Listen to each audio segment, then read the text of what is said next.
How's it going with you? It's going good. It's a lovely day in New York City right now. Yeah.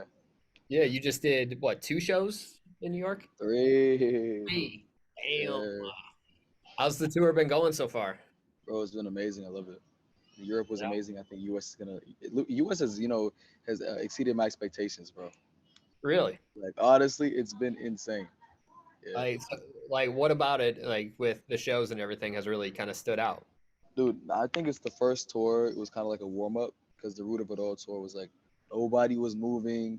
I feel like they bought the tickets because they heard a song on TikTok, but now people know the music and it's like they're really jumping this time. So it's fun.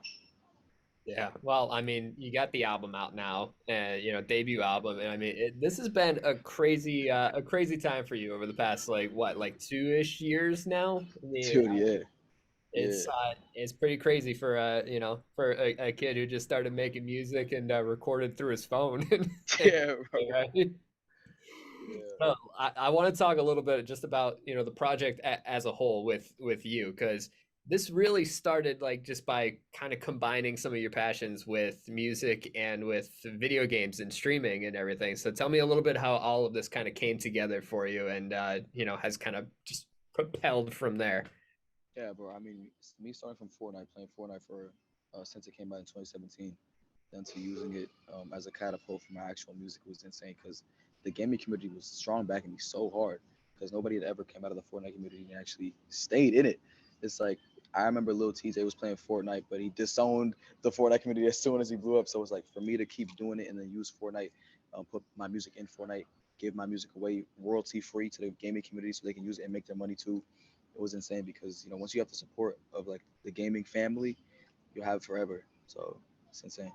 Yeah, I mean, like the gaming community in itself, like I feel like even over the past like maybe 5, 10 years or so, maybe even a little bit further back, has really become like very like in the front of pop culture again. So it does make sense that you can have something like that where it helps propel you to that next level and everything. And I mean, how often are you still gaming? Is it daily Bro, or? I try to do it every day. The laptop that I'm on right now, I bought 2 days ago to play games. It's a gaming laptop. Yeah. It has like a 4090 gaming CPU chip in it, whatever like the best stuff is. Yeah, it's crazy. I love that. I mean, like, hey, you're one of those people, like you said, you're still very passionate about, essentially what, gave you the platform for the music and everything now. So, I absolutely love that. I think that's fantastic. And the debut album with Petals to Thorns. I want to talk about the music side of things. I mean, we are a radio station, so I mean, I could talk about gaming all day, but Yeah. the sound of the album, a lot of people kind of refer to you as very genre blending, drawing influences from, the indie rock sound, from pop, from R&B. I mean, it's kind of all over the place. So, if you kind of had to pick some of those influences that really stick out for, the sound of the album and what you've been, creating, like where do you see that stemming from? Yeah, it was insane because it wasn't like I sought out to make this project the way it did. It kind of just had a bunch of puzzle pieces. I had a bunch of songs out, and I fit the puzzle pieces together and made a theme out of it. The main influences were like a lot of jazz. I wanted to approach it in a very jazz-like way, where it's very the vocals really cut through, so you can hear the lyrics.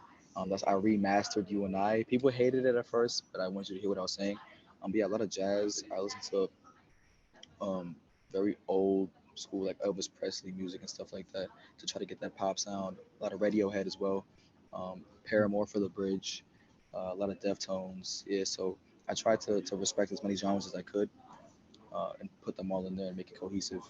But yeah, Yeah, and I love that you're able to kind of take those sounds and make it your own, as opposed to it's like you're like, oh, I really kind of idolize like these artists, and I want to follow in that same realm. And do you think that that has really played a part, on top of things with the success of really starting out with Romantic Homicide and then really kind of going from there with the album? you know what? It was interesting because when I was creating the EP, I really tried to not listen to as much music. So it's like I just take what I remember. It was strictly on thought, and it wasn't like, okay, this is the inspiration for this track. It was more like, okay, what do I remember from bits and pieces of different songs that I can bring in and kind of extrapolate in 9 songs or less? Because we didn't want to go past 10, because I'd be, um, Uh, Yeah, it was super interesting that I'm putting all these songs together. I made Sleep Well and Worthless in the same night. I made 9 songs that night, and I came out with those two. And then I wanted the project to be seen as, and face value looks very beautiful, but then the more you listen to it, the more you replay it, the more you listen to every track, it gets more and more hurtful. Like you start to self-reflect way more, and you really hear what I'm saying in these songs. So I yeah, love that. I mean, it just makes it a little more personal and like it's crazy. I mean, like I've heard, everybody has their own tools for how they record and all these things, but to just like kind of tune out everything else and just be in the moment with just your thoughts and everything. I mean, that's it feels like it's probably difficult. yeah, dude, it is. It really is. It is. That's fantastic, man. But it seems to be working for you. I mean, like I said, I mean, Romantic Homicide already a platinum song. I mean, you got gold certification. You got the new album out. You got the tour. You're selling out dates left and right.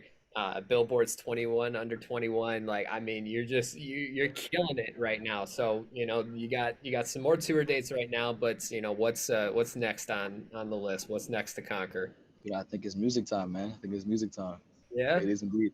We're gonna have some cool music videos. We're gonna have some anime activations.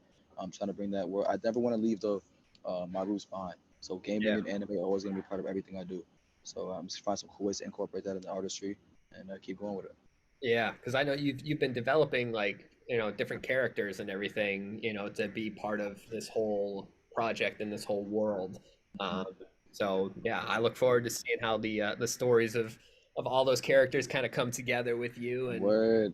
It's a it's little gonna be ambitious, but hopefully it works out. hey, like you might as well go big, you know. Yeah, man. I love hearing it, man. Well, anybody who wants to check out the debut EP, Petals to Thorns, is out now. David, I appreciate you taking the time, man, and have fun with the rest of the tour. And of course, we're gonna be hearing from you soon, Thank you so much, man. I can't wait. for sure, man. Take it easy.